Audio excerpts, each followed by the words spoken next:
was accused of transphobia for her beliefs on sex and gender. Professor Kathleen Stock resigned in 2021 after protesters at the University of Sussex called for her to be fired. She was advised by police to have CCTV on her home. Such was the concern for her safety.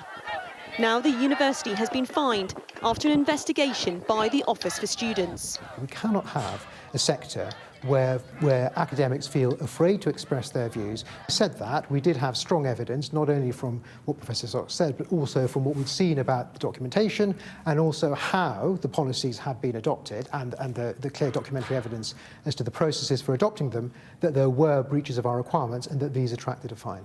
The regulator's report said Sussex University's trans and non-binary equality policy statement failed to uphold freedom of speech and academic freedom. Generally, what I find more worrying is when, institutions have sort of listened to the protesters and take that voice through into their institutions and then basically become propaganda machines for a particular point of view, and then everyone else in the institution feels they can't say what they want to say. The Office for Students say the policy of the University of Sussex could lead to students and staff self-censoring.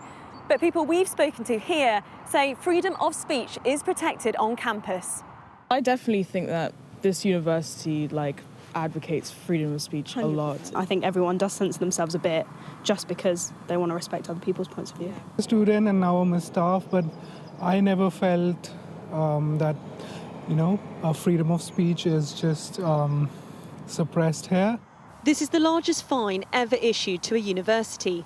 Sussex Uni say the judgment is unlawful and will challenge it in a judicial review. It makes it almost impossible for universities to have any policies that will control how people speak or relate to each other on campus. It's free speech absolutism, but it's free speech above all else.